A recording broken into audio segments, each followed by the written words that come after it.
सबसे पहले हम इंडिया का जो फिजियोग्राफिक डिवीजन है इंडिया की ज्योग्राफी के अंदर वो पढ़ते हैं, फिर मैं आपको वर्ल्ड ज्योग्राफी कराऊंगा। आपके पास खोने के लिए कुछ भी नहीं है, पाने के लिए सेकंड ग्रेड की दो दो भर्तियां हैं, एक 2000 पद कल वाले और 2026 के 6500 पद। जब इतना कुछ है हमारे पास में, भगवान ने इतना सोच रखा है हमारे लिए, मां सरस्वती ने, तो हम क्यों टेंशन करें। आ जाओ सारे बच्चे, आ जाओ यहां पर।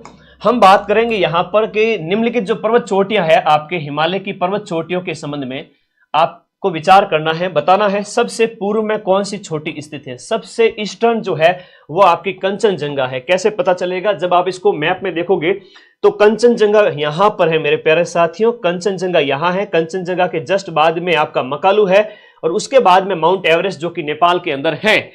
और यह भी आपको याद रखना है कि आपका पटकाई, बूम और डाफला जो पहाड़ियां हैं जो अरुणाचल प्रदेश में स्थित है, यह भी हिमालय का पार्ट हो जाता है। और इसके अलावा आपका कंचनजंगा सबसे पूर्व की ओर है, यह वाला भाग है वो आपका पूर्वी भाग कहलाता है। और सबसे पूर्वी हिमालय की अगर हम बात करें तो वो पर्वत श्रृंखला हो जाती है कौन सी, नामचा बरवा। तो आपसे परीक्षा में यह भी पूछा जाएगा कि यहां पर हिमालय का सबसे पूर्वी जो पर्वत चोटी है वो है नामचा बरवा। तो नामचा बरवा सबसे पूर्वी है और नंगा पर्वत है जो आपका यहां पर पाकिस्तान, याद रखना नंगा पर्वत है वो सबसे पश्चिम में है। तो वेस्ट, बिल्कुल वेस्ट में आपका नंगा है। और नागो कौन है, नागा मतलब बदमाश, पाकिस्तान। तो नंगा पर्वत याद रहेगा और उधर नामचा बरवा याद रहेगा। इधर जब स्टार्ट होती है तो पटकाई है, डाफला है और कंचनजंगा है, मकालू है, एवरेस्ट है, अन्नपूर्णा है, धौलागिरी है और नंदा देवी वगैरह, ये याद रखना। और मजेदार फोटोज भी लेके आया हूं। ऑनलाइन एजुकेशन जब बात करते हो, किताबों में वो मजा नहीं होता है जो वीडियो कोर्स में होता है। दृश्य श्रव्य साधन, इतनी बढ़िया चीज एक साथ में इतने बढ़िया फोटो मैंने बता दिए, इनको और अच्छे से देखना। उत्तर से दक्षिण की ओर क्रम वाली पर्वत श्रेणियों वाला निश्चित रूप से प्रश्न आपसे पूछा जाएगा, मोस्ट इंपोर्टेंट है। बैच वगैरह 7 तारीख के बाद में पेपर से फ्री होकर ज्वाइन कर लेना। अभी सितंबर में स्टार्ट हुआ है और इसमें क्लासेज आनी स्टार्ट हुई है, मात्र 5-10 क्लास आई है, अभी ही स्टार्ट हुआ है। ठीक है, तो टेंशन फ्री रहो, एक बार पेपर देके आओ फिर ज्वाइन करना। उत्तर से उत्तर दिशा की ओर पर्वत श्रेणियों का क्रम, उत्तर दिशा की ओर पर्वत श्रेणियों का क्रम पूछा गया है। उत्तर दिशा की ओर पूछा है। उत्तर दिशा की ओर का मतलब हुआ आपको उत्तर की ओर जाना है। उत्तर की ओर जाना है ना, तो इसका एक ट्रिक है कलजा पीर धौला। इसकी एक बड़ी शानदार सी ट्रिक हो जाती है, कलजा पीर धौला। तो ये जो आपका प्रश्न है, हम बात करें क्वेश्चन नंबर जो आपका तीसरा है, क्वेश्चन नंबर आपका दूसरे प्रश्न की बात करूंगा, कलजा पीर धौला। इसकी बड़ी शानदार सी ट्रिक है, क ल जा पीर, कलजा पीर धौला, ऐसा याद रखिएगा। इसकी ट्रिक बड़ी गजब की है। यहां पर बात करें उत्तर दिशा की ओर क्रम, तो उत्तर दिशा की ओर सबसे पहले बात करें ऐसे, क ल जा पीर धौला। तो ये ट्रिक है कि हिमालय की जो चोटियां हैं उनके अंदर जो पूछा गया है प्रश्न, पर्वत श्रेणियों का क्रम है। उत्तर में जाओगे तो आपका सबसे पहले मिलेगा काराकोरम श्रेणी, और कह रहा है कि उत्तर की ओर तो पहले पीर पंजाल आएगी, उसके बाद जास्कर आएगी, फिर लद्दाख आएगी और फिर आएगी आपकी काराकोरम, फिर आएगी आपकी कौन सी, काराकोरम। तो पीर पंजाल से स्टार्ट होगा, काराकोरम की ओर जाएगा। तो ऑप्शन नंबर बी इसके अंदर राइट है। उत्तर की ओर जाने को बोल रहा है ना, हाँ उत्तर की ओर जाने को बोल रहा है, इसलिए ये चीज आपको साथ साथ में याद रखनी है। तो ये बहुत सिंपल सी ट्रिक आपको मैंने बता दी। अगला प्रश्न देखिएगा, दिए गए ऑप्शन के अंतर्गत बहुत ही शानदार वाले प्रश्न है, आंसर बताओ। हाँ जी, आंसर नहीं बताना, आंसर तो मैं ही बता दूंगा, आप तो बस अभ्यास करते जाओ मेरे साथ साथ। कोई लोड नहीं मत लेना है ना। और बारिश वारिश इतनी हो रखी है कि पूछो मत, थोड़ा सावधानी रखना, बिजली के पोल वोल से दूर रहना, पेपर देने जाना बढ़िया तरीके से, जान को जोखिम में मत डालना ज्यादा। आगे देखिएगा, खतरा हो तो सावधानी। पश्चिमी भाग में हिमालय की श्रेणियों का दक्षिण से उत्तर की ओर, दक्षिण यानी कि ये रहा, इससे आप उत्तर की ओर जाओगे, साउथ से नॉर्थ की ओर जाओगे तो सबसे पहले तो शिवालिक आएगा। ठीक है सर, शिवालिक इसमें भी है, शिवालिक इसमें भी है, शिवालिक इसमें भी है, शिवालिक तो इसमें भी है दिए गए ऑप्शन के अनुसार। तो अब शिवालिक के बाद लघु हिमालय आएगा या महान हिमालय आएगा, तो इसमें लघु हिमालय आएगा। तो बी ऑप्शन इसके अंदर राइट हो जाता है, बी ऑप्शन। जैसे मैंने आपको मैप दिया है, शिवालिक यानी कि हिमालय का जो सबसे नवीन भाग है, सबसे जो नया हिमालय है वो कौन सा है, आपका शिवालिक हिमालय हो जाता है। शिवालिक के बाद में लघु है, लघु के बाद महान है, उसके बाद में सबसे उत्तर की ओर जाओगे तब आ जाएगा आपका कौन सा वाला, जो है ट्रांस हिमालय जैसे हम कहते हैं, उसकी सबसे ऊपर ग्रेड के बाद में भी ट्रांस हिमालय, तो वो सबसे ऊपर हो गया। तो वैसे तो शिवालिक है, लघु है और महान है। और महान हिमालय के अंदर अधिकांश जो चोटियां हैं वो 8000 मीटर वाली आपको यहीं पर देखने को मिलेगी, विश्व की सबसे ऊंची पर्वत चोटी है। चलो 1 घंटे में मुझे ये क्लास कंप्लीट करवानी है। और ये भी बढ़िया एक कराकोरम है, कराकोरम सबसे ऊपर है, फिर महान हिमालय है, फिर पीर पंजाल है, एक मैप मैंने ये भी लगाया है। धौलाधार और पीर पंजाल नामक पर्वत श्रेणियां आपके कहां पर स्थित है? धौलाधार और पीर पंजाल की पर्वत श्रेणियां आपके लघु हिमालय के अंदर स्थित है। मैप को थोड़ा अच्छे से देख कर जाना। मैप मैं आप सभी को अभी जस्ट टेलीग्राम में भेज ही रहा हूं, इस वीडियो के नीचे लिंक दिया हुआ है, टेलीग्राम में चले जाओ, ये पूरी पीडीएफ जस्ट 15 मिनट में टेलीग्राम में आ जाएगी।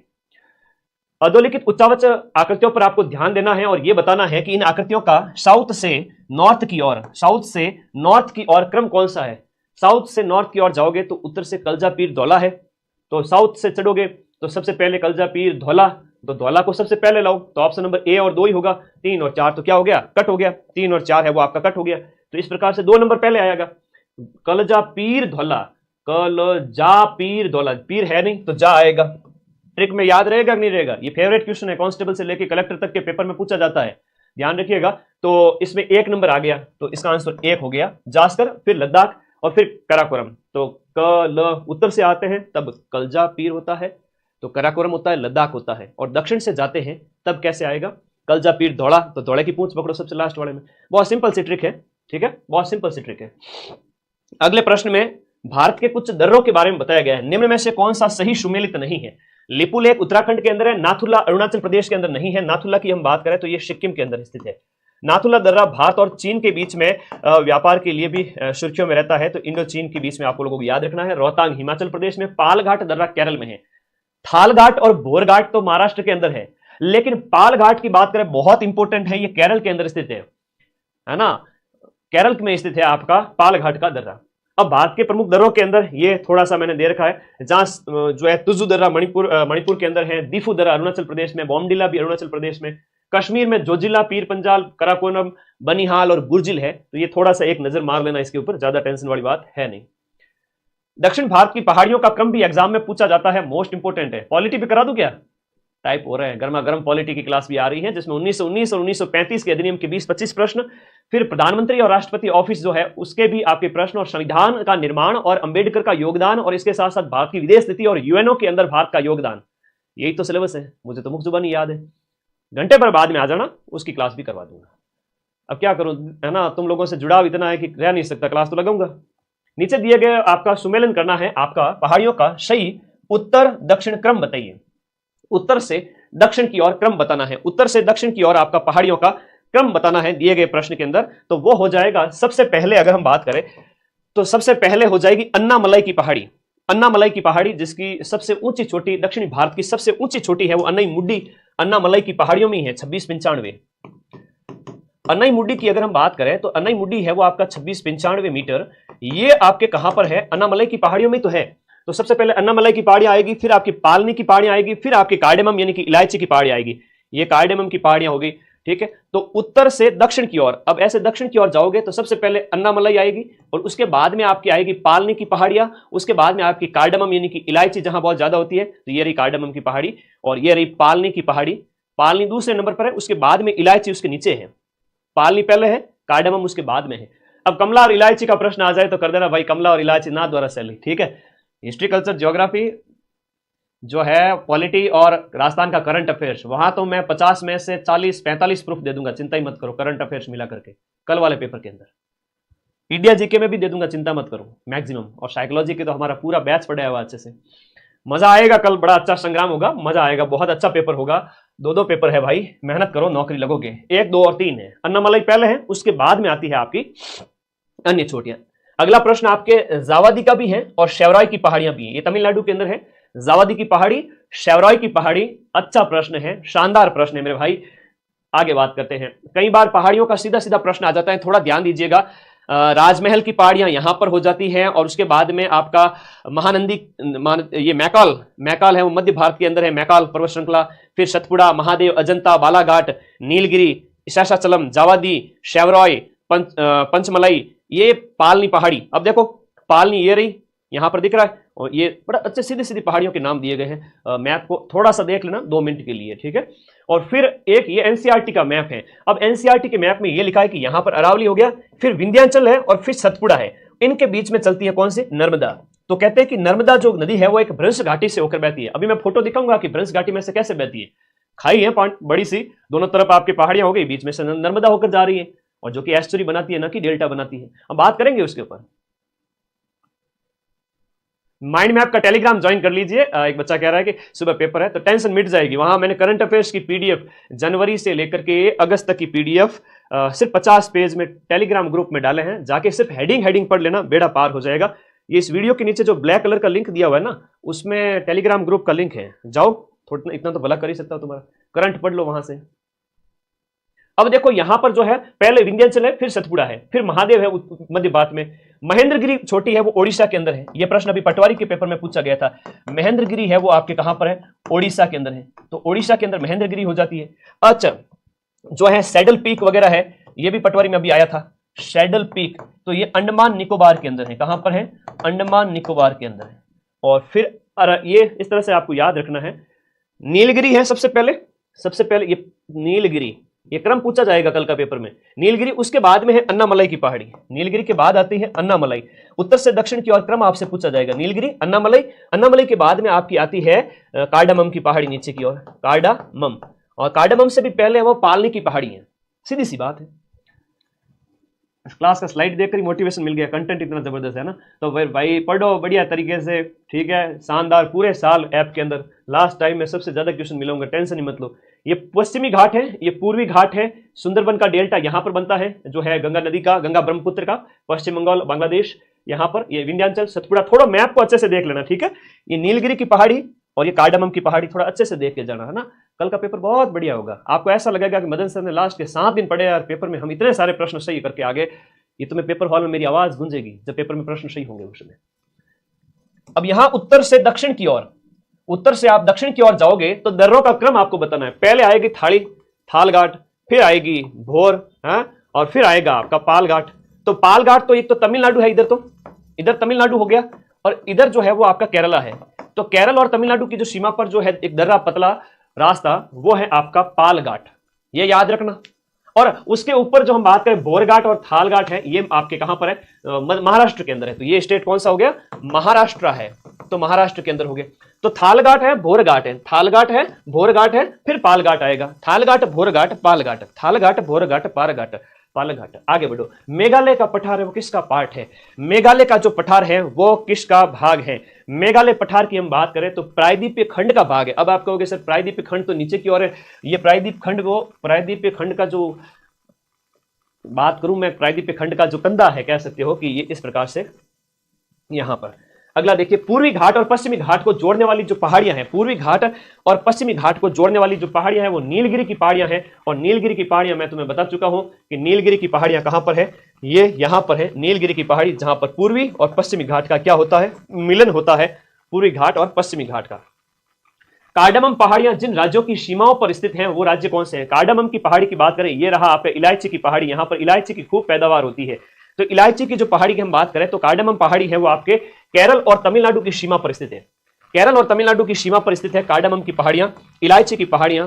वहां के लोग तो है ना यूं इलायची भर, जैसे तुम लोग क्या खाते हो वैसे, अपने यहाँ पर ज्यादा पैदावार कोई चीज की हो जाए उस तरीके से, उनके यहाँ तो इतनी भयंकर इलायची है। तो ये याद रखना, केरल तमिलनाडु की सीमा पर जहां पाल घाट का दर्रा है। उत्तर से शुरू करके दक्षिण की ओर दी गई पहाड़ियों का आपको सही अनुक्रम बताना है। पिछली बार भी प्रश्न पूछा गया था सेकंड ग्रेड के फर्स्ट पेपर के अंदर। यहां उत्तर से दक्षिण की ओर नल्लामलाई, नीलगिरी, जावादी और अन्नामलाई, इन दिए गए पहाड़ियों के अंदर उत्तर से दक्षिण की ओर आपको क्रम बताना है। तो सबसे पहले नल्लामलाई की पहाड़ी आएगी, नल्लामलाई के बाद में जावादी की पहाड़ी आएगी, नल्लामलाई के बाद में कौन सी आएगी? जावादी की पहाड़ी आएगी। उसके बाद में आपकी आएगी नीलगिरी हिल्स, उसके बाद में आएगी अन्नामलाई की पहाड़ी। तो ये पीछे मैप दिया हुआ था, उसमें देख लेना। हम बात करें कि पहाड़ियां कौन से तट पर स्थित है, महादेव की पहाड़ी, मिकिर की पहाड़ी, कैमूर की पहाड़ी, ये सब पहाड़ियों का सीक्वेंस आपसे पूछा गया है, कहां पर है। एसएसटी की क्लास दे दो, एसएसटी के सारे नोट्स दूंगा अभी 2 घंटे बाद में, रुको पहले सब्र करो, देंगे नोट्स, ठीक है। तो इसके अंदर क्या है, कौन सा सही सुमेलित है दिए गए में से? तो महादेव की पहाड़ी है वो मध्य भारत के अंदर है। अभी मैंने बताया था मैकाल की पहाड़ी, महादेव की पहाड़ी, सतपुड़ा, विंध्याचल सब मध्य भारत के अंदर स्थित है। और फिर आपका मिकिर की पहाड़ी, मिकिर है, डाफला है, गारो, खासी, जयंतियां, पटकई, बूम, सब की सब पूर्वोत्तर भारत के अंदर। 3 और 4 सही सुमेलित है। कैमूर कोंकण तट पे नहीं है, कैमूर वगैरह ये सब मध्य भारत के। कार्डामम है वो आपके कोरोमंडल तट पर नहीं है, मालाबार तट की तरफ है, केरल की तरफ। तो इस वजह से ये गलत हो जाते हैं दोनों। मध्य भारत में स्थित पहाड़ियों के बारे में पूछा गया है। मध्य भारत में स्थित पहाड़ियों के बारे में पूछा गया है कि पश्चिम से आप पूर्व की ओर जाओगे, पश्चिम से पूर्व की ओर जाओगे। ये रहा भाई पश्चिम वाला भाग और ये रहा आपका पूर्व वाला भाग। तो कह रहा है कि आप पश्चिम से पूर्वी दिशा की ओर जाओगे तो सबसे पहले तो सतपुड़ा की पहाड़ी आएगी, फिर मैकाल आएगी, फिर महादेव आएगी और फिर छोटा नागपुर का पठार आएगा। अभी मैं आपको छोटा नागपुर का पठार वगैरह जो मैप के अंदर सारी चीजें दिखाऊंगा। बैच के अंदर अभी सेकंड ग्रेड के बाद में क्लासेस आपकी भयंकर आनी स्टार्ट होगी, तो आप बैच में पढ़ लेना, ठीक है। बच्चे बीच बीच में कमेंट कर रहे हैं नए एडमिशन जो है, तो कल तो पेपर है तुम्हारा, आज तो कैसे क्लास ले रहे, तो जो कल पेपर नहीं दे रहे हैं उन बच्चों को लिखूंगा ऐप में क्लासेस आपके कल से। कौन सा एक प्रवाल द्वीप है? प्रवाल यानी कि मूंगा, मूंगे का द्वीप कैल्शियम कार्बोनेट CaCO3 का, जिसे हम बात करें CaCO3 कैल्शियम कार्बोनेट से जो बनता है वो लक्षद्वीप है। वो आपका मूंगे का जो जीव है उसके द्वारा जो अपना भोजन निगल करके कैल्शियम कार्बोनेट विष्टा के रूप में निकाल दिया जाता है, उससे जो उसने बना दिए, इतने द्वीप बना दिए, है ना। ये लंबे समय हैंड रिटन नोट्स मिलेंगे क्या ऐप के अंदर? अरे ऐप में एक एक चीज, जैसे ऐप में फोटोज लगा करके मैं हाथ से लिखता हूँ भाई, है ना, लिख करके तो अंगुली में ऐठान बन गया पूरे साल लिख करके। ऐप में पीपीटी यूज नहीं होती है, ऐप में हाथ से पढ़ाया जाता है। लंबा बैच चलता है, जनवरी फरवरी तक कंप्लीट होगा। पेपर आपका जुलाई 2026 में है, चिंता ही मत करो, मेरे ऊपर छोड़ दो, है ना। कयाल क्या है? कयाल एक लैगून झील होती है, केरल के तट पर मिलने वाले लैगून है। केरल जरूरी नहीं है, दूसरे स्टेट में भी। यह हो गया आपका समुद्र। और समुद्र की हम बात करें, समुद्र का जो पानी है, समुद्र का पानी अगर लॉक हो गया जमीन के अंदर और बाहरी जमीन लॉक हो गई तो एक पानी झील बन गई यहां पर, ये कयाल झील कहलाती है। ये क्या है? लैगून है, कयाल है, जिसमें हम इसकी बात करते हैं। हिमालय पर्वत के संबंध में गोमती नदी क्या है? हिमालय पर्वत के संबंध में दिए गए में से आपका गोमती नदी क्या है? तो गोमती नदी का अनुवर्ती प्रवाह है, गोमती नदी अनुवर्ती प्रवाह है। वैसे हिमालय पर्वत की नदियों की अगर हम बात करते हैं तो अधिकांशतः अनुवर्ती प्रवाह दिखाती है। अनुवर्ती प्रवाह का मतलब ये हुआ जो अपनी तेज ढाल का अनुसरण करती है, और हिमालय के पर्वत है वो जवान है, हिमालय पर्वत जवान है तो बहुत तेज ढाल से नीचे उतरती है। अनुवर्ती प्रवाह हिमालय में देखने को मिलता है। अनुवर्ती प्रवाह कहां देखने को मिलता है? हाँ, हिमालय के अंदर देखने को मिलता है। आई बात समझ में? अगला देखिएगा, हिमालय के अंदर जो सिंधु नदी है वो किसका उदाहरण है? हिमालय के अंदर आप सिंधु नदी को देखोगे तो वो पूर्ववर्ती प्रवाह है ना, पूर्ववर्ती अफवाह का उदाहरण है। पूर्ववर्ती अफवाह कौन सी नदियां है वो आपका डेल्टा नहीं बनाती हैं? कौन सी नदियां डेल्टा नहीं बनाती है? तो ताप्ती है, नर्मदा है, साबरमती ये वगैरह हो गई। तो जो आपके कहां गिरती है हम बात करें तो ये नदियां है वो आपके अरब सागर के अंदर गिरती है, और जो नदियां अरब सागर में गिरती है वो एस्चुरी बनाती है। क्या बनाती है? एस्चुअरी बनाती है। डेल्टा तो बंगाल की खाड़ी वाली बनाती है। बंगाल की खाड़ी वाली क्या बनाती है? डेल्टा बनाती है, जो अंग्रेजी के इस अक्षर से मिलता जुलता है। यानी नदी जाएगी, सेडिमेंट यानी कि गाद अवसाद बहुत ज्यादा हो जाएगा तो नदी कई धाराओं में बढ़ जाएगी कि अब तेरा मेरा इतना ही साथ है, मैं मेरे रास्ते जा रही हूं, तुम तेरे रास्ते जाओ, तो बहुत सारी शाखाएं बन जाए, वो डेल्टा कहलाता है। एस्चुरी अलग होता है, डेल्टा अलग होता है। बस तैयार है ना? इंडिया पॉलिटी, फॉरेन पॉलिसी और प्रधानमंत्री, राष्ट्रपति और संविधान और 1935 का अधिनियम। जस्ट आधे घंटे में हाजिर हो रहा हूं, चिंता मत करो। एसएसटी के नोट्स चलेंगे आज, चिंता मत करो। खाना वाना खा लेना 9 बजे के बाद। जो नदी भ्रंश घाटी से होकर बहती है, छोटे से लेकर बड़े एग्जाम तक फेवरेट क्वेश्चन है, भ्रंश नदी जो भ्रंश घाटी से होते बहती है। विंध्याचल और सतपुड़ा की हम बात करें, ये विंध्याचल और सतपुड़ा की जो पहाड़ियां हैं उनके बीच में से, सतपुड़ा और विंध्याचल के बीच में से नाड़ो चाले खड़ा मारवाड़ी में कवच जो नदी बीचों बीच चलती है सतपुड़ा और विंध्याचल के बीच में, वो कौन सी है? वही आपकी नर्मदा नदी हो जाती है ना। नर्मदा नदी है वो आपके अरब सागर की ओर जाती है। अरे ऑफलाइन समय बर्बाद मत करो, घर बैठो, ऐप लो और सारे नोट्स लिख लो। 90% क्वेश्चन मैं मिलाऊंगा, और क्या चाहिए? पूरे पेपर का 90%, 80% क्वेश्चन मिल जाते थे। वो उनको तो सरकार बिना मेहनत के जो ऐसी मिलाते थे उसको पेपर लीक माना जाता है। मेहनत से 90% मिलाते हैं, उसे माइंड मैप कहते हैं। तो टेंशन मत करो। आगे आ जाओ, अगला प्रश्न की हम बात करें, मैं मिला देता हूं, आप चिंता क्यों करो, नए बच्चे टेंशन ही मत लो। निम्नलिखित में से कौन सी नदी आपके एस्चुरी नहीं बनाती है? देखो एस्चुरी नहीं बनाती है। एस्चुरी आपके नर्मदा बनाती है, ताप्ती बनाती है, मांडवी बनाती है, ये सब गोवा की है, ये तो गोवा की हो जाती है। महानदी है वो ओडिशा। तो ये क्या है कि भाई डेल्टा बनाती है ओडिशा, तो इसमें ज्यादा टेंशन नहीं लेनी है कोई प्रकार की। हिंदी इंग्लिश मैथ में क्वेश्चन मिलाना ये सेम टू सेम कोई बड़ी बात नहीं है। बड़ी बात है जीके में मिला के दिखाओ, दम है तो ऐसा चैलेंज करने वाला आरपीएस रेजिडेंस कोड को मां सरस्वती मुझे कहते हैं, तो मैं आगे तुमको बोल देता हूं। बाकी अपनी विद्या हमेशा काम आएगी, पढ़ो आप। क्वेश्चन नंबर 45 देखो, हिमालय की नदियों की विशेषता क्या है? हिमालय की नदियों की एक खासियत है कि उनमें लगातार पानी बहता रहता है। क्यों बहता रहता है? कि ग्लेशियर से, हिमालय में बहुत सारे क्या है, ग्लेशियर है, तो ग्लेशियर एक लिमिट के बाद में पिघलना स्टार्ट हो जाता है। तो ये जो है यहाँ पर बर्फ का टोपी जमी हुई है, तो फिर ये पिघलेगी तो फिर नाला चाल है खड़ा, तो ये नदी बन गई। बन गई कि नहीं बन गई? हाँ। निम्नलिखित में से कौन सा आपका यहां पर गलत है? नदियों के संबंध में गलत कथन कौन सा है? बताओ मेरे सभी साथी। 7 बजे आज तो 12 बजे तक संग्राम होगा, लेकिन जिनका सेंटर दूर है, जो नींद लेना चाहते हैं, वो 10 बजे तक सो जाना। कोई मेरा प्रेशर नहीं है कि मेरे को व्यूज के लिए ऐसा कुछ क्लास करनी है। आप लोग अपनी मर्जी से क्लास देखना, ठीक है? इंग्लिश लिटरेचर और हिंदी लिटरेचर की क्लास कल होगी। हमारे दोनों ही धुरंधर टीचर्स सुबह आएंगे। कब है हिंदी का पेपर और इंग्लिश का पेपर? कमेंट करना जरा। इस क्वेश्चन का आंसर करो। क्वेश्चन नंबर आपका नेक्स्ट वाला देखो, गलत कथन कौन सा है? गोदावरी प्रायद्वीपीय भारत की सबसे बड़ी नदी है और इसे दक्षिण की गंगा या बूढ़ी गंगा भी कहते हैं। दक्षिण की गंगा इसे कहा जाता है। और इसके बाद सोन नदी जो है, गंगा की जो सहायक है, वो अध्यारोपित प्रवाह प्रणाली का उदाहरण है। शरावती नदी अपहरण का अच्छा उदाहरण है, किडनैपिंग कर लेती है आस पड़ोस वालों का, ठीक है? 12 को इंग्लिश खूब टाइम है। रवि सर को बोल दूंगा कल बढ़िया क्लास करानी। हिंदी का 8 को है तो हिंदी का पहले लगे, कल सुबह 8 बजे तैयार रहना। ब्रजवासी सर को देखना, नॉलेज का इतने तगड़े लेवल के नॉलेज पिछले 15-20 साल से पढ़ा रहे हैं गुरुजी। कल सुबह क्लास होगी। शरावती है वो अपहरण करती है, और कावेरी नदी को दक्षिण की गंगा के नाम से नहीं जानते हैं, बल्कि किसको जानते हैं? गोदावरी को जानते हैं। ये एक मैंने फोटो ऐड किया है तुम सभी के लिए, मेरे प्यारे भाई बहनों। ये देखो मेजर रिवर्स ऑफ इंडिया है, जहां पर आपको ये देखो सतलज है, ब्यास है, रावी है, SBR है, ये पंजाब से बहती है। और अभी पंजाब के अंदर बाढ़ आई हुई है, आप सभी को पता है। इसके पीछे मेन रीजन यही है कि इन नदियों की वजह से एक्सेस ऑफ वाटर है वहां पर ज्यादा हो गया है बांध के अंदर, और फिर वो खोलना पड़ा गेट, वरना बांध टूट जाता ना तो अभी जितनी तबाही आई है उससे 100 गुना ज्यादा तबाही आ जाती। 1000 लोगों की बजाय 10,000 1 लाख लोग मारे जाते। तो बात वो है, इस वजह से गेट खोलने पड़े, ठीक है? तो ये 3 नदियां आज अभी पंजाब भुगत रहा है इसकी वजह से। और नदियां तो खैर बेचारी प्रकृति है। ये बराक नदी हो गई, ये ब्रह्मपुत्र की सहायक है। लोहित वगैरह है, दिहांग है, दिबांग है, सब ब्रह्मपुत्र की सहायक नदियां हैं। कोसी है, गंडक है, घाघरा है, गोमती है, यमुना है, ये सब गंगा की सहायक है। और गंगा के अंदर एक प्रश्न ये भी पूछा जाता है कि ये जो गंगा नदी चल रही है, दिख रही है? गंगा दिख रही है? तो नाड़ो चाले खड़ा, ये देखो, ये देखो, ये देखो, ये गंगा के जो है, एक तो पूछा जाता है आपका राइट हैंड साइड का किनारा और एक लेफ्ट हैंड साइड का किनारा। तो बेतवा वगैरह, चंबल हो गया, ये सोन हो गया, ये अगर इस तरीके से देखोगे तो दाएं वाले। बहुत बढ़िया प्रश्न है ये। दाएं किनारा और बाएं किनारा, गंगा नदी ऐसे आगे चल रही है तो राइट हैंड साइड है वो नीचे वाला है, दायां किनारा है वो आपका नीचे है। तो ये भी पूछा जाता है राइट और लेफ्ट से कौन सी नदियां आकर मिलती है गंगा के अंदर। बाकी क्रम पूछा जाता है, जहां पर आपका स्वर्ण रेखा है, ब्राह्मणी है, महानदी है, इंद्रावती है, गोदावरी है। इंद्रावती गोदावरी की सहायक नदी है। और कृष्णा है, पेन्नार है, कावेरी सबसे दक्षिण के अंदर है। अब ये क्रम भी तुम कल वाले पेपर के अंदर तुमसे, भाई भारत का अपवाह तंत्र आपके सिलेबस में है। सर हम रवाना हो गए और बस में क्लास देख रहे हैं, बहुत बढ़िया, घनी चौकी बात है, घनी चौकी बात है। तो तुम्हारा कंडक्टर देखेगा सारे बच्चे इस टीचर को देख रहे हैं, कौन है ये? कई बार होता है कि मैं तुम लोगों को पढ़ाता हूं उसमें, घनी चौकी बात है, पेपर है तुम्हारा कल। तो स्वर्ण रेखा, जो ब्राह्मणी, महानदी, गोदावरी, कृष्णा और कावेरी। स्वर्ण रेखा की बात करें तो ये ओडिशा के अंदर स्वर्ण रेखा है। महानदी पहले स्वर्ण रेखा आएगी, हमेशा याद रखना, स्वर्ण रेखा, और उसके बाद में जो है क्रम में महानदी आएगी। स्वर्ण रेखा, उसके बाद में महानदी है, महानदी के बाद में गोदावरी है। यह क्रम वाला पेपर कल के पेपर में पूछा जा सकता है।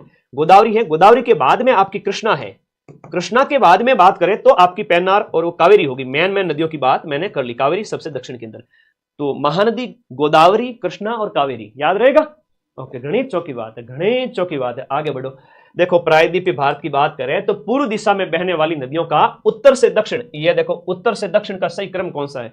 प्रायद्वीपीय पठार जो क्षेत्र है, इस प्रायद्वीपीय क्षेत्र के अंदर कह रहे हैं कि आपका उत्तर से दक्षिण की ओर नदियों का क्रम आपको बताना है। तो सबसे पहले स्वर्ण रेखा आएगी, स्वर्ण रेखा के बाद में महानदी आएगी, महानदी के बाद में गोदावरी आएगी। ये सीक्वेंस तो गुरुजी ने अभी बताया जस्ट है। इतना सरल प्रश्न, इतना सरल सा प्रश्न, बहुत सिंपल सा प्रश्न।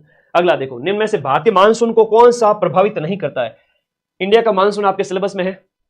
अभी तक हम बात कर रहे थे किसकी? अभी तक हम बात कर रहे थे कि भारत का भौतिक प्रदेश, फिजियोग्राफिक डिवीजन ऑफ इंडिया, और आफ्टर दैट हम आगे बढ़ चुके हैं आपका ड्रेनेज सिस्टम ऑफ इंडिया, उसमें नदियों वाला पढ़ लिया। उसके बाद अपवाह के बाद में ये मॉनसून सिस्टम है इंडिया का, कौन सा? मॉनसून तंत्र है। तो मॉनसून तंत्र के अंदर हम बात करेंगे इसके बारे में, ठीक है? मॉनसून तंत्र के बारे में देखो, भारतीय मानसून को कौन सा प्रभावित नहीं करता है?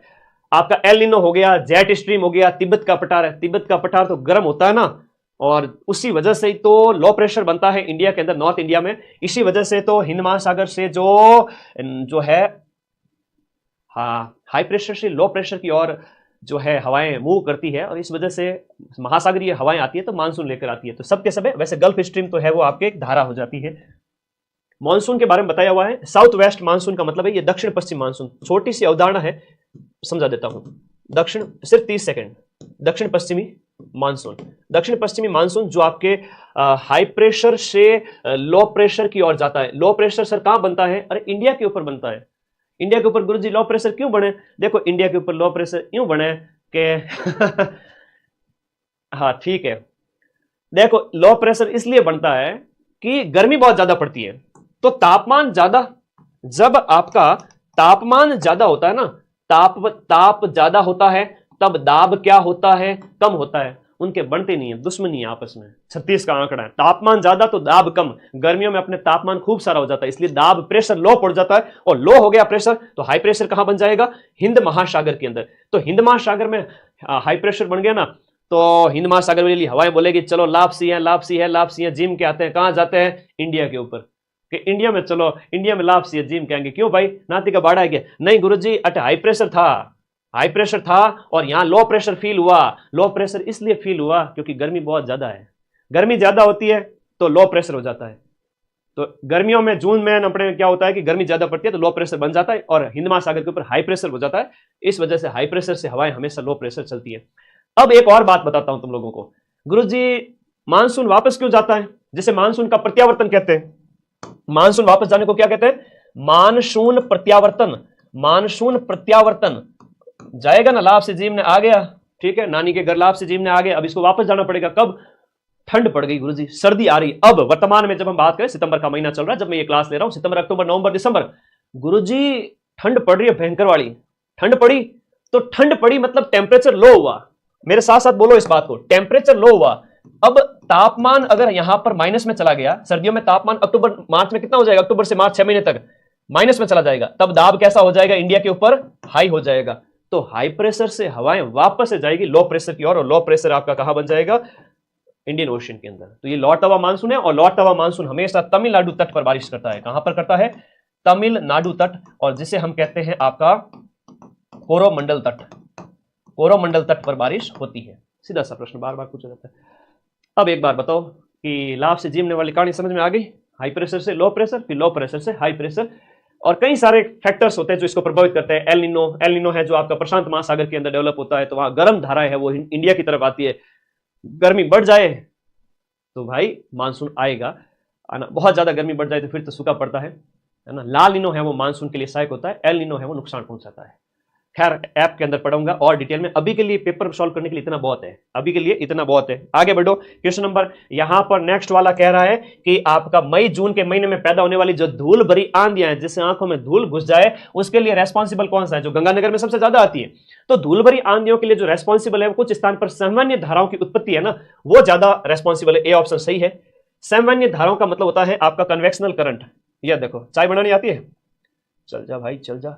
चाय बनानी आती है तो चाय में आप देखते हो चाय पत्ती डालते हो तो इस तरह से धाराएं हैं वो बनती हैं, तो चाय पत्ती ऊपर की ओर आ जाती है। आती है कि नहीं आती है? वैसे वैसे यहां पर तो जमीन गर्म होती है, तो आपके तो यहां पर जो जमीन गर्म होने की वजह से ये होता है। अरावली पहाड़ियां दक्षिण पश्चिम हवाओं के समानांतर हैं, ये मानसून के लिए है, इसके लिए नहीं। और अति तीव्रगामी पूर्व पवने, तो पूर्वी हवा वाला नहीं है, इसमें केवल एक ऑप्शन है, गर्मी की वजह से। ठीक है, निम्नलिखित में से कौन से राज्य में दक्षिण पश्चिमी मानसून के द्वारा वर्षा नहीं होती है?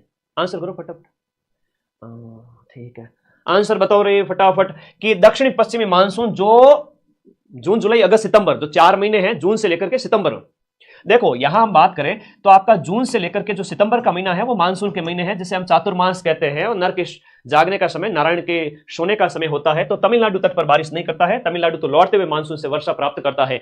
अगला है कि भारत का कोरोमंडल तट, बहुत प्यारा प्रश्न पूछा गया आपसे। भारत के कोरोमंडल तट पर सबसे ज्यादा जो बारिश होती है ना, वो आपके सर्दियों के टाइम में होती है, अक्टूबर नवंबर में होती है या जनवरी फरवरी में। तो लौटते हुए मानसून की बात हो रही है। कोरोमंडल तट पर सबसे ज्यादा बारिश कब होती है? लौटता हुआ मानसून, यानी सितंबर के बाद में अक्टूबर और नवंबर की बात हो रही है। अब जनवरी फरवरी में तो मावठ की बारिश होती है, और ये मावठ की बारिश कैसे होती है, वो भूमध्य सागरीय जो हवाएं आती है ना, भूमध्य सागर, अभी बताऊंगा मैं वर्ल्ड ज्योग्राफी के अंदर भूमध्य सागर कहां पर है। तो भूमध्य सागरीय जो हवाएं हैं उनकी वजह से पाकिस्तान से होते हुए मावठ की बारिश होती है। तो वो मैं मैप लेके आया हूं, अभी तो मजा आ जाएगा तुम लोगों को, है ना, एकदम फोन पटक के बैठ जाओगे, गुरु जी आनंद आ गया, अभी वर्ल्ड ज्योग्राफी तो आने दो, चलो फटाफट आगे बढ़ो। अक्टूबर नवंबर में कोरोमंडल तट पर बारिश होती है।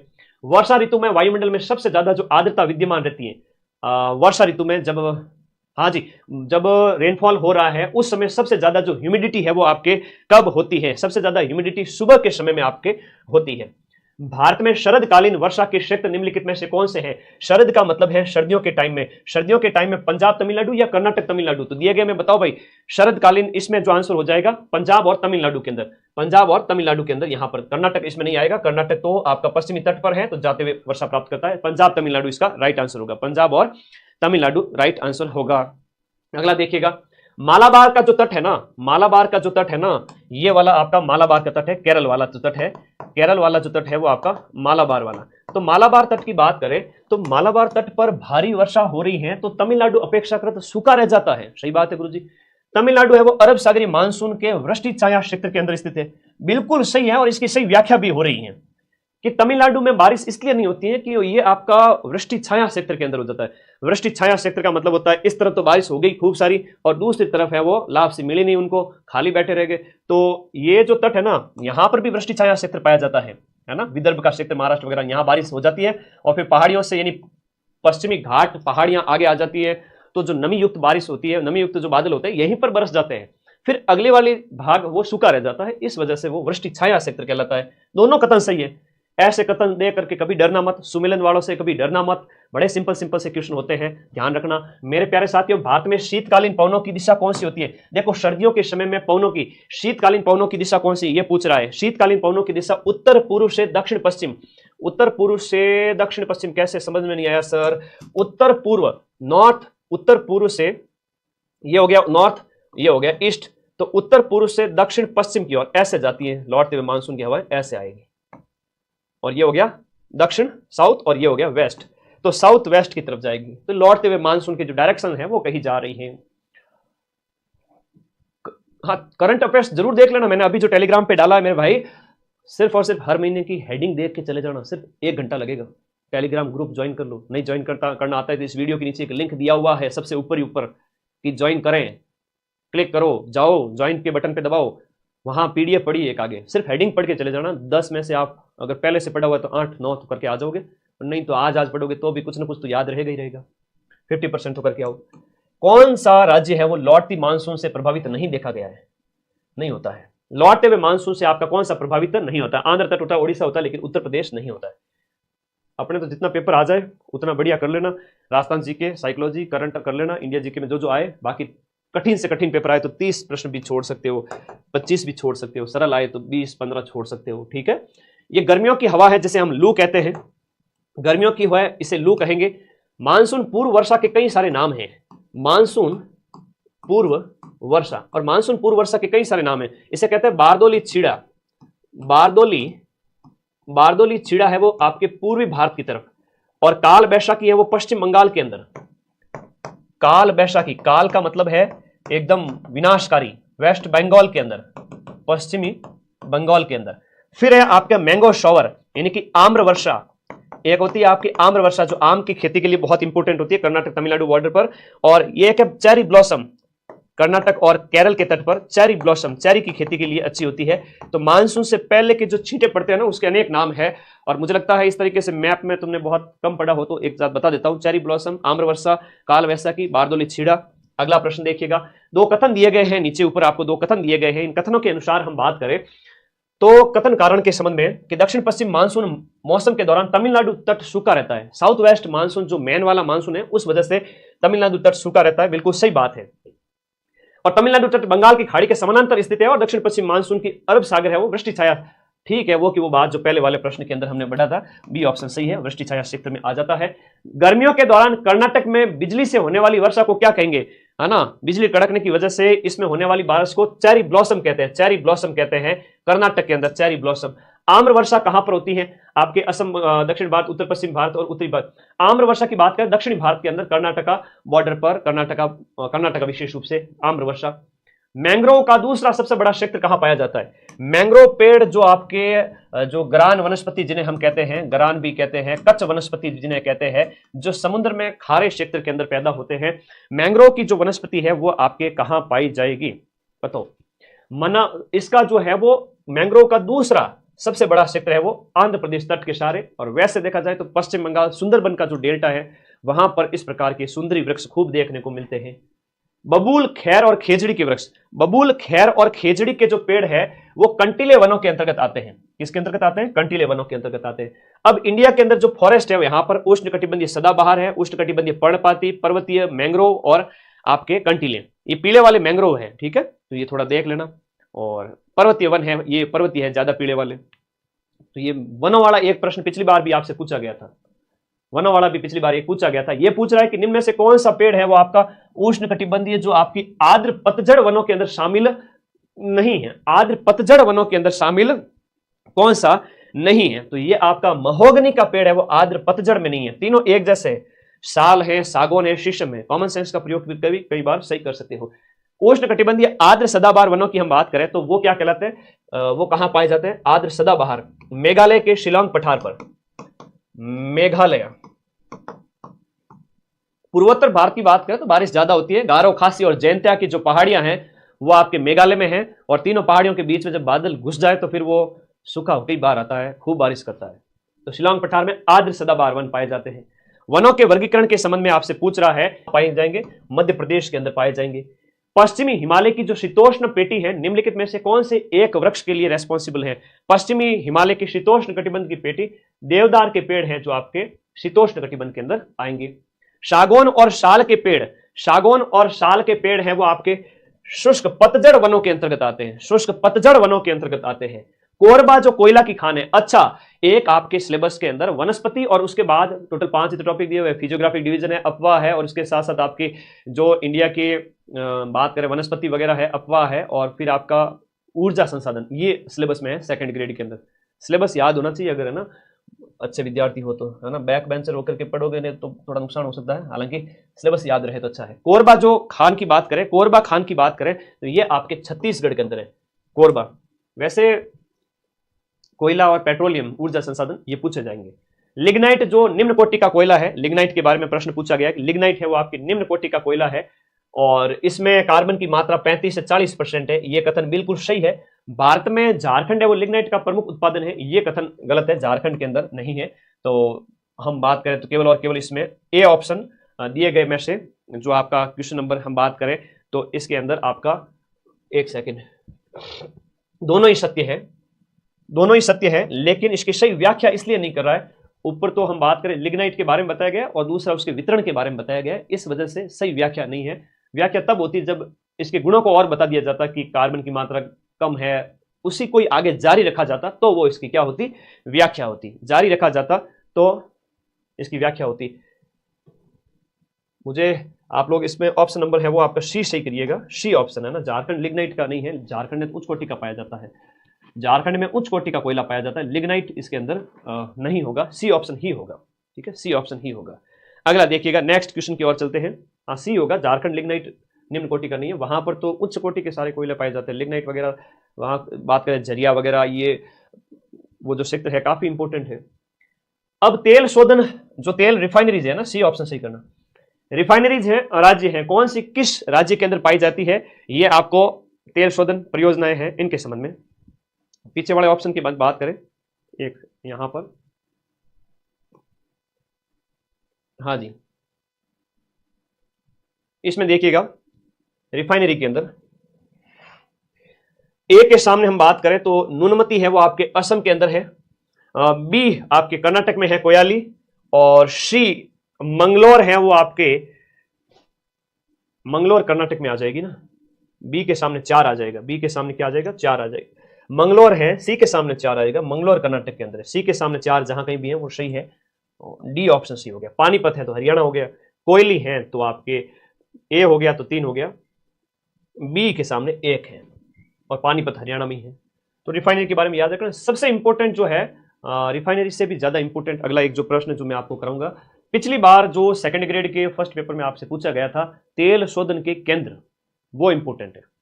यहां दिए गए में से कौन सा जोड़ा यहां पर सही सुमेलित है? तो सही सुमेलित है यहां पर असम में बरौनी नहीं है, जबकि आंध्र प्रदेश का विशाखापट्टनम तेल शोधन है, महाराष्ट्र का कोयना तेल शोधन, गुजरात का मथुरा नहीं है, गलत है। नवग्राम तेल क्षेत्र है वो आपका असम के अंदर स्थित है। नवग्राम की बात करें तो आपका असम में है। बाकी नाहरकटिया, ये जो दिया गया ना नाहरकटिया, नाहरकटिया हो गया। डिगबोई जो सबसे पुराना है, डिगबोई है। और इसके अलावा मुंबई हाई है, ये आप लोगों को याद रखना। नवग्राम, हाँ जी नवग्राम असम, एक सेकेंड, नवग्राम गुजरात वाले ज्यादा इंपॉर्टेंट है, नवग्राम इसमें आएगा।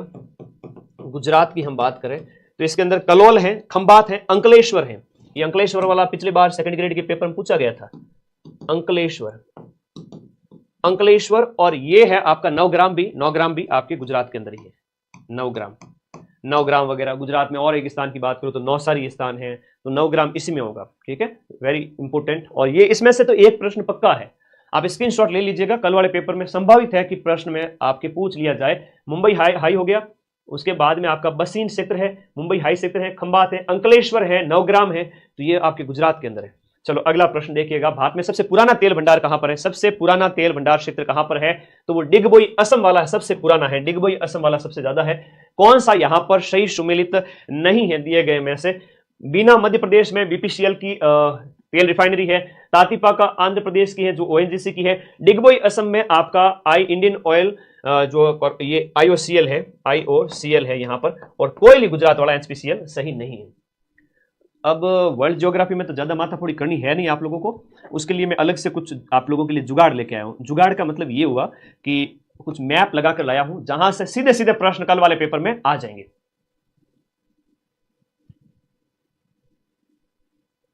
बहुत बढ़िया, शाबाश। अब प्रशांत महासागर के संबंध में यह प्रश्न जो पूछा गया है यहां पर वेरी इंपॉर्टेंट है।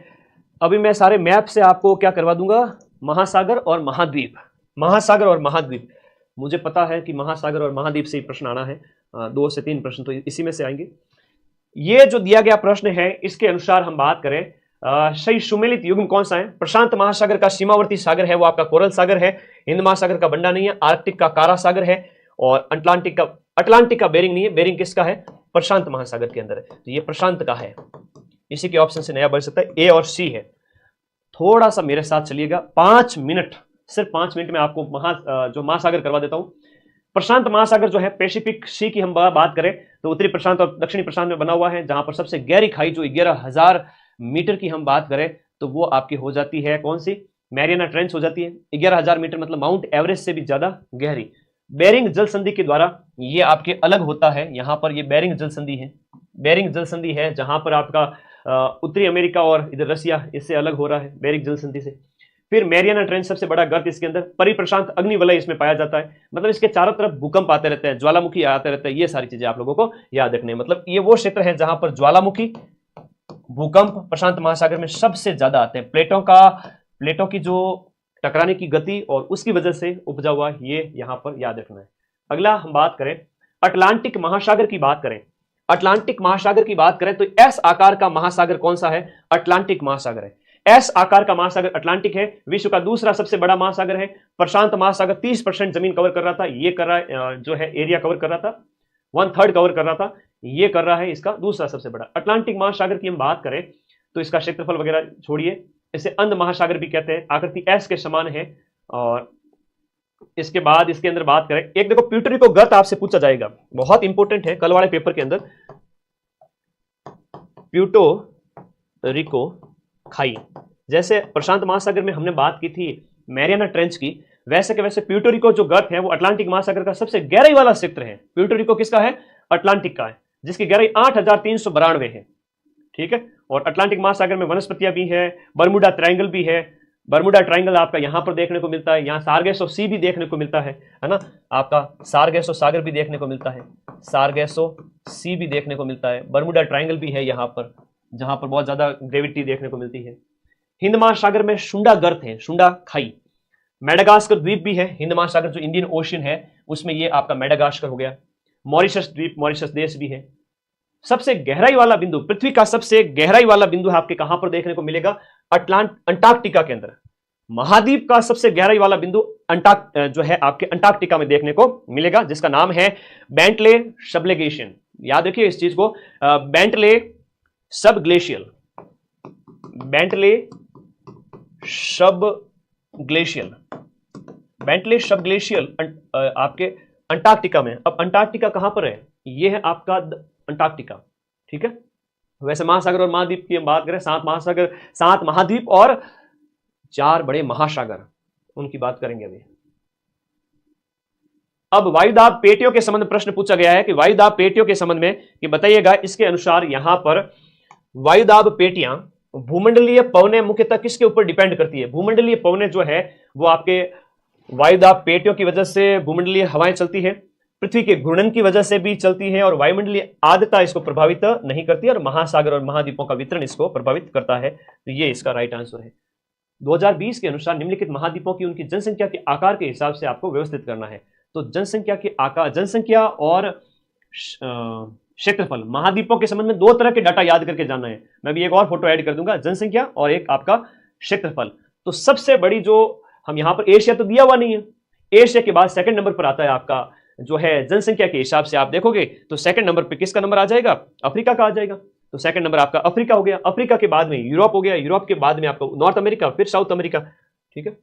विश्व की लगभग कितने प्रतिशत जनसंख्या है वो आपका उत्तरी गोलार्ध में रहती है? उत्तरी गोलार्ध में 90% जनसंख्या आपके निवास करती है। 90% जनसंख्या है वो आपके उत्तरी गोलार्ध में निवास करती है। अब एशिया कॉन्टिनेंट आपके सामने दिया हुआ है, बढ़िया तरीके से इसको मैं आप लोगों को एक थोड़ा सा शानदार वाला काम आप लोगों के लिए, सर कॉन्टैक्ट नंबर मिल सकते हैं, व्हाट्सएप नंबर है बेटा 8955982723, लेकिन मुझे व्हाट्सएप देखने का टाइम नहीं मिलता, तुम लोग नाराज होगे, तो कोई भी क्वेरी है टीम को कॉल कर लिया करो।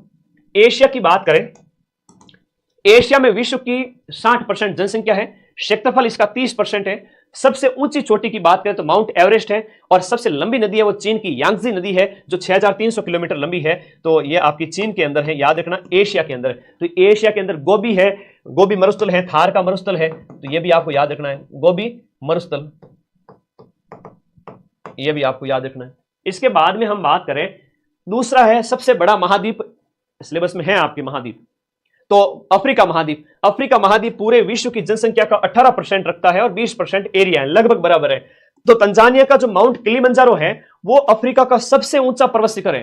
तंजानिया का माउंट किलिमंजारो है वो सबसे ऊंचा पर्वत शिखर है, जिसकी ऊंचाई है 5895। सहारा मरुस्थल है, कालाहारी मरुस्थल है, तो कालाहारी अफ्रीका के अंदर दक्षिण के अंदर है। उसके बाद में महान रिफ्ट घाटी भी यहां पर पाई जाती है, महान great rift valley, great rift valley भी यहां पर पाई जाती है, और रेन फॉरेस्ट भी है, कांगो नदी भी है, सवाना घास के मैदान भी यहां पाए जाते हैं, नाइजर नदी है, और सहारा डेजर्ट है, नील नदी, ये आपके नील नदी है, वो नाइल रिवर है, वो भी आपके यहां पर है। बहुत इंपॉर्टेंट है, वेरी वेरी इंपॉर्टेंट, विश्व की सबसे लंबी नदी है ना। बड़े अच्छे प्यारे प्रश्न है आप लोगों के लिए, शानदार वाले प्रश्न पूछे जाएंगे। विश्व की सबसे लंबी नदी,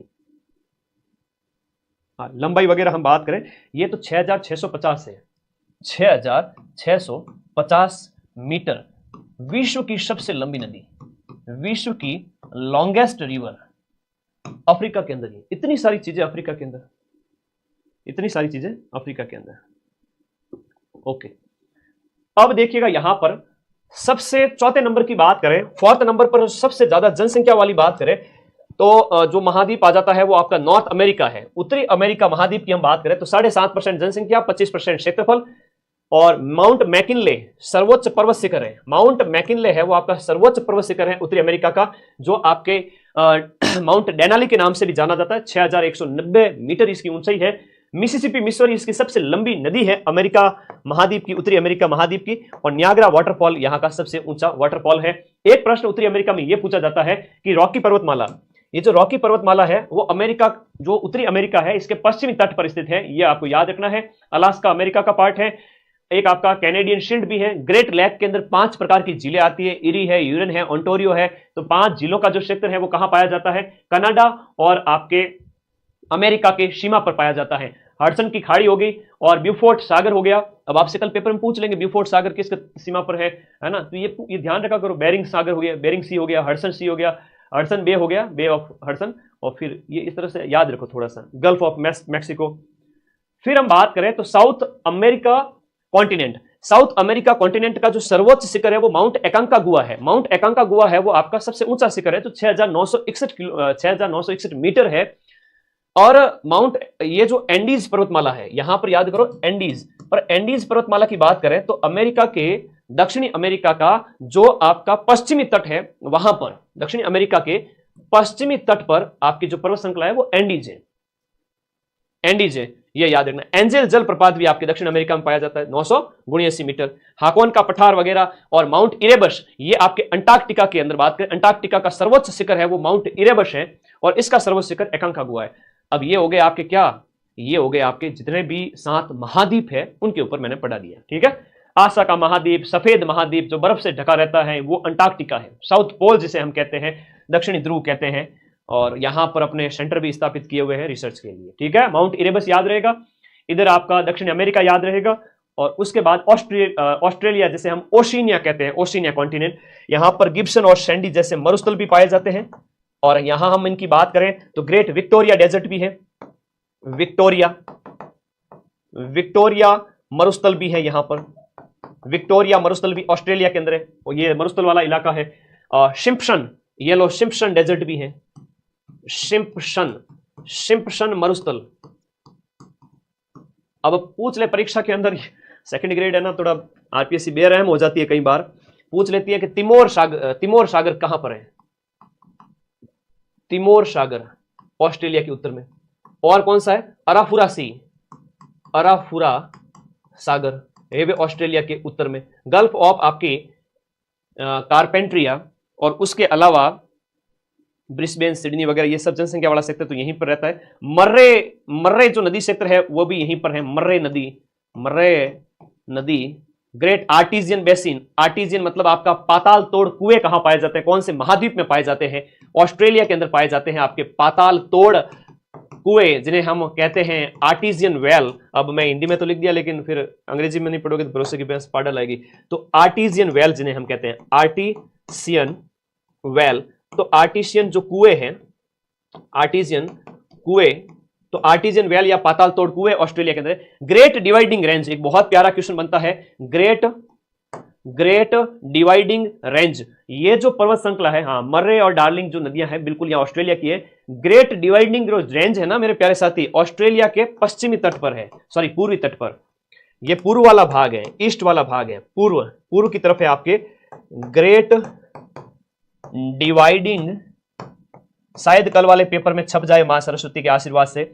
ग्रेट डिवाइडिंग रेंज, ये आपकी जो पर्वत श्रृंखला है वो ऑस्ट्रेलिया की है, याद रखना, पूर्वी तट पर, ठीक है, पूर्वी तट पर याद रखना। और तो क्या ही बताऊं इसके अंदर, ये ओबार्ट भी ऑस्ट्रेलिया का ही है, जहां पर कई बार तस्मानिया वगैरह ये क्रिकेट मैच होता है यहाँ पर। ग्रेट डिवाइडिंग रेंज, क्वींसलैंड जो क्षेत्र है ये याद रखिएगा, क्वींसलैंड, ये क्वींसलैंड भी ऑस्ट्रेलिया का ही पार्ट है। सिम्पसन डेजर्ट हो गया। अच्छा, मैकडोनेल रेंज, मैकडोनेल पहाड़ी, मैकडोनेल पहाड़ी। अब मैकडोनेल का नाम सुन के तुम पिज्जा मत याद करना ना, लार मत टपका देना बस। किम्बरले का पठार,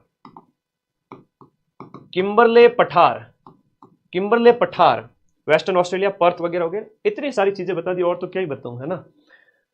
ठीक है, अच्छा लगा, बढ़िया आया, हाँ आनंद।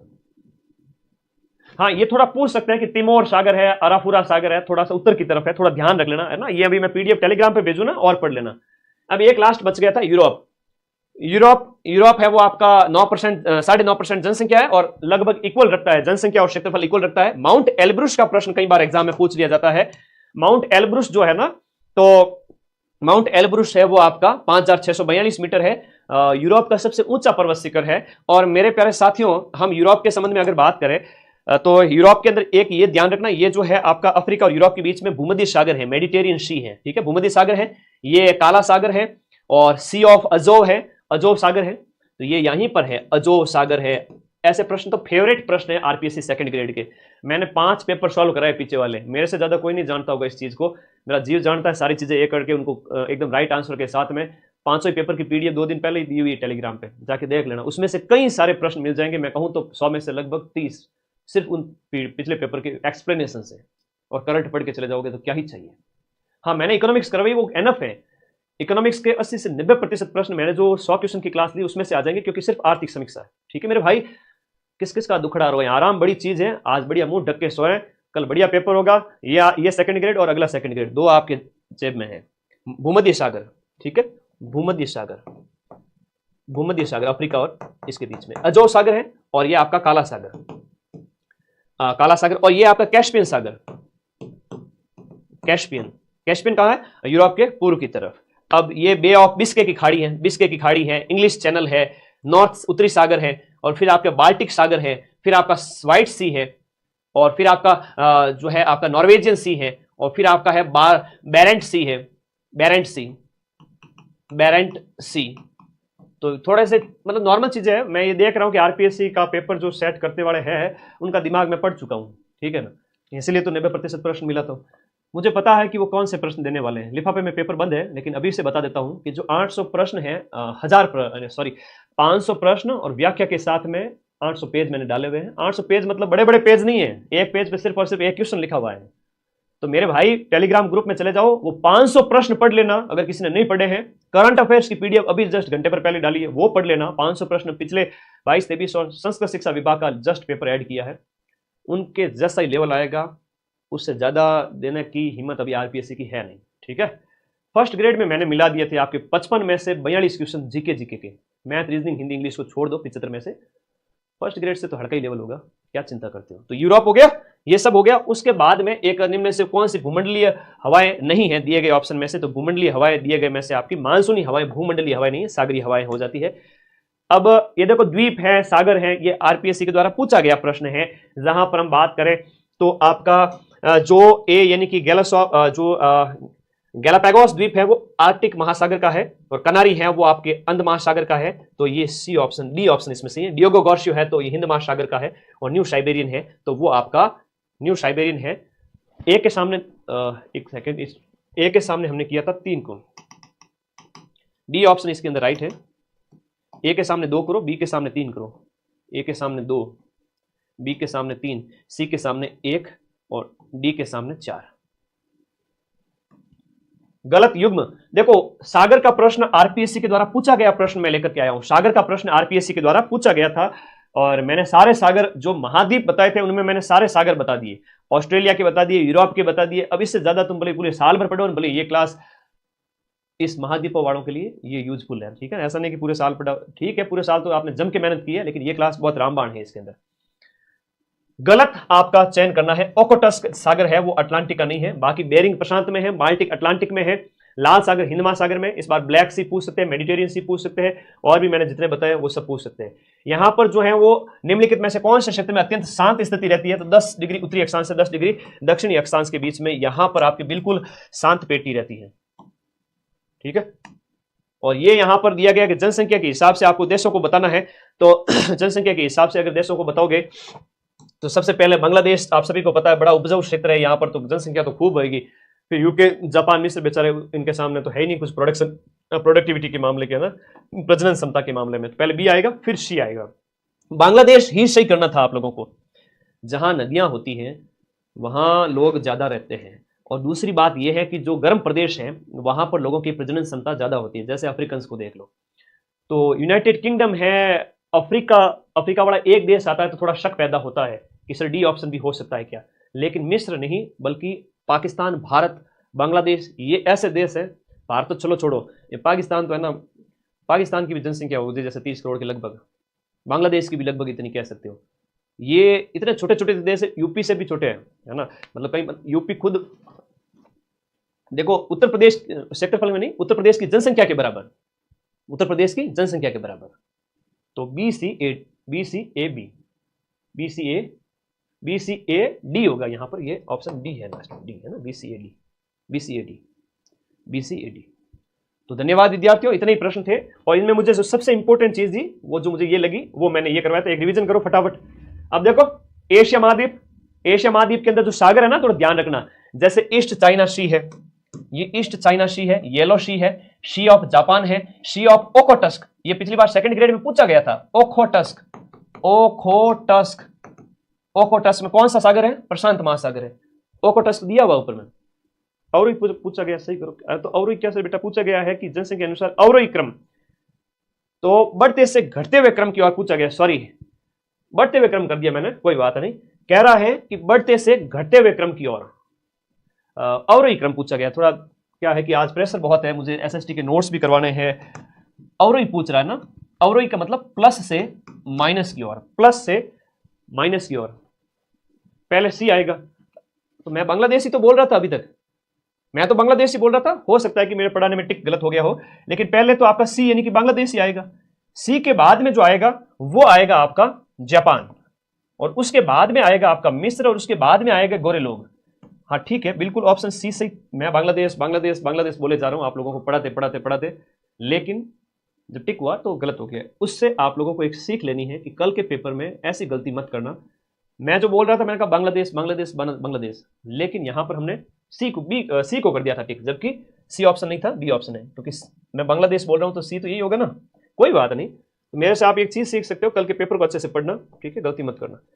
तो ये सागर जितने भी हैं, ओकोटस्क है वो प्रशांत महासागर का। चलो तो मैं 2 नंबर दिला दूं, 2 नंबर वापस दिलाता हूं। ओकोटस्क प्रशांत महासागर में, ईस्ट सी ऑफ जापान और पीत सागर यानी पीला सागर, येलो सी और ईस्ट चाइना सी है, साउथ चाइना सी है, सुलू सी है, साउथ चाइना हो गया, सुलू सी हो गया, सेलेबस सी हो गया, बांडा सी ओलॉजी, और बांडा सी भी पूछा गया प्रश्न है, बांडा सागर भी पूछा गया है रे, बांडा सागर भी पूछा गया, बोंडो सी भी पूछा गया है। ये सारे जितने भी, और बेरिंग सी, ये रहा बेरिंग सागर, ये सारे पूछे गए हैं ऐसे। चलो एसएसटी के नोट्स के अंदर मिलेंगे, समय का थोड़ा अभाव है, पॉलिटी भी करनी थी। एक तुम लोग भी बता दो, अभी जो है एक पॉलिटी की क्लास लेकर के एसएसटी के नोट्स भी करूं क्या, वो भी करा देता हूं। समय तो थोड़ा लेट हो जाएगा, रात के 12 बज जाएंगे, तो तुम लोग सुबह उठ के देख लोगे डबल स्पीड में, या क्लास नहीं देखो ना तो टेलीग्राम में मैं पीडीएफ डाल दूंगा एसएसटी के नोट्स की, तो रिवीजन बढ़िया हो जाएगी, ठीक है। अब अफ्रीका की हम बात करें तो अफ्रीका में जो है एटलस पर्वत श्रृंखला है, सहारा डेजर्ट है, साहेल सेक्टर है, सवाना घास के मैदान है, ट्रॉपिकल रेन फॉरेस्ट है, नाइजर नदी है, नील विश्व की सबसे लंबी नदी है, कॉन्गो नदी है, लेक विक्टोरिया है, किलिमंजारो है, और ग्रेट रिफ्ट वैली है। रिफ्ट वैली वाला प्रश्न बहुत इंपॉर्टेंट है, अफ्रीका के अंदर है। और फिर ये आपकी उत्तरी अमेरिका महाद्वीप हो गया, जिसमें मैंने जो इंपॉर्टेंट चीजें बता दी, एंडीज वगैरह दक्षिण अमेरिका के अंदर हो गया। लो जी, ये ऑस्ट्रेलिया के अंदर तो सारी बता दी, तिमोर सागर है, अराफुरा सी है। चलो धन्यवाद। ये यूरोप के अंदर भी बाल्टिक हो गया, नॉर्थ हो गया, नॉर्वेजियन हो गया, व्हाइट। सुबह उठ के नोट्स देख लेना बस, और कुछ नहीं, ठीक है। ओके, तो धन्यवाद विद्यार्थियों, मस्त रहो।